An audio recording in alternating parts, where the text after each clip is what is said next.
किस्मत वालों को मिलता है सच्चा प्यार। नमन न्यूयॉर्क अपने बिजनेस मीटिंग के लिए गया था और अब वहाँ का सारा काम खत्म करके वो आज इंडिया लौटा था। नमन मुंबई एयरपोर्ट पर इंतज़ार कर रहा था अपने ड्राइवर का, क्योंकि उसके ड्राइवर ने बोला था कि वो एयरपोर्ट पर पिक करने के लिए आने वाला है। काफ़ी टाइम हो गया था लेकिन वो नहीं आया और ना ही उसका कॉल लग रहा था।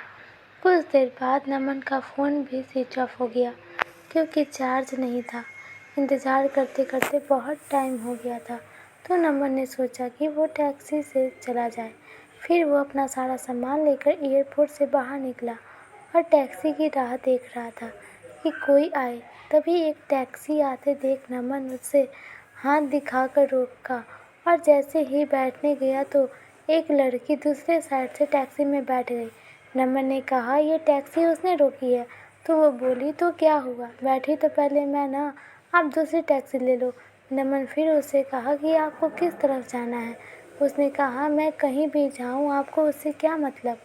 उसका ये सब सुनकर नमन थोड़ा गुस्सा हुआ आने लगा। एक तो मैं कब से इंतज़ार कर रहा हूँ, ड्राइवर नहीं आया मेरा और ये इधर मुझसे बहस कर रही है। फिर नमन भी टैक्सी में बैठ गया और बोला, भैया चलो। वो लड़की ज़्यादा कुछ नहीं बोली और आगे चल के उसका घर आ गया, तो वो नमन से पहले ही उतर गई और नमन आगे निकल गया टैक्सी में। फिर जब नमन को प्यास लगा तो वो पानी पीने के लिए पीछे वाले सीट से पानी की बोतल लेने गया, तो देखा उधर एक छोटा सा हैंड पर्स था जिसमें एक पैन कार्ड, आधार कार्ड और एक छोटी सी डायरी थी। वो पर्स उस लड़की का था।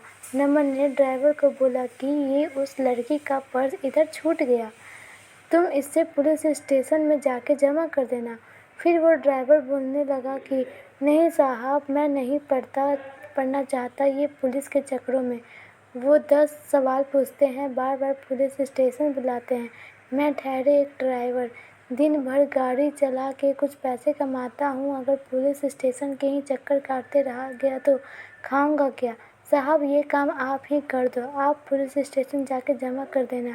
फिर नमन ने सोचा, ठीक है, मैं एक जिम्मेदार नागरिक होने के कारण ये तो कर ही सकता हूँ, और फिर नमन का घर आ गया। नमन ड्राइवर को उसका भाड़ा देकर उतर गया। नमन के घर में नमन के अलावा उसके मम्मी पापा रहते हैं।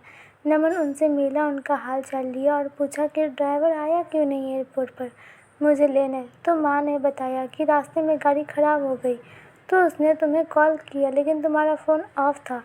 तो उसने घर पर कॉल करके बताया कि वो गाड़ी ठीक करवाने के लिए जा रहा है। नमन ने कहा ठीक है और अपने कमरे में चला गया आराम करने। जब नमन शाम को सोकर उठा तो अपना कमरा ठीक करने में जुट गया, जो कि बहुत बिखरा हुआ था। तभी नमन को वो उस लड़की का पर्स दिखा जो उससे गाड़ी में मिला था। नमन ने उसे खोला तो उसमें एक डायरी थी। उसे निकाल कर देखा, उसमें कुछ फ़ोन नंबर लिखे हुए थे। उसमें एक नाम था नीतू। नमन ने उस नंबर पर कॉल किया और उससे बोला कि मुझे एक पर्स मिला है गाड़ी में जिसमें ये डायरी है, उसमें तुम्हारा नाम है और एक पैन कार्ड, आधार कार्ड भी है। उसने पूछा, आधार कार्ड पर नाम क्या है। नमन आधार कार्ड पर नाम देखा और बोला, अनीशा। तो सामने से वो लड़की बोली, हाँ ये मेरी दोस्त का पर्स है, वो मुझे बोली थी कि उसका पर्स कहीं खो गया है, मैं उसे बता देती हूँ और आपका नंबर भी दे देती हूँ, वो आपको कॉल कर लेगी। नमन ने कहा ठीक है। थोड़ी देर बाद एक नंबर से कॉल आता है। फ़ोन उठाते ही सामने से एक लड़की बोलती है, मेरा पर्स आपके पास है। नमन ने कहा, आप कौन। तो वो बोली, वही जिसका पर्स आपके पास है, जिसमें मेरा कुछ बहुत ज़रूरी सामान है। नमन ने कहा, हाँ मेरे पास है, तुम उसे टैक्सी में भूल गई थी। वो बोली, हाँ कल आप मुझे डेली क्राफ्ट में मिलकर उसे लौटा सकते हैं। मैंने कहा हाँ। वो थैंक यू बोलकर कॉल रख दी। अगले दिन नमन कैफ़े गया उसका पर्स लौटाने के लिए। नमन सही टाइम पर पहुंचा था, लेकिन अनीसा लेट थी। नमन रुका था उसके लिए। कुछ देर बाद वो आई। आज वो बिल्कुल अलग लग रही थी कल से। उसके लंबे घने बाल थे जो खुले थे। उसने सफ़ेद और नीले रंग का सलवार कुर्ता पहना था। कानों में सुंदर झुमके भी थे। नमन बस उसे देखता रह गया। वो धीरे धीरे नमन की तरफ चली आ रही थी। नमन का ध्यान ही नहीं हट रहा था। वो बस उसे देखते जा रहा था। वो पास आई और बोली, हेलो, ध्यान कहाँ है आपका? मैं आपसे कुछ पूछ रही हूँ।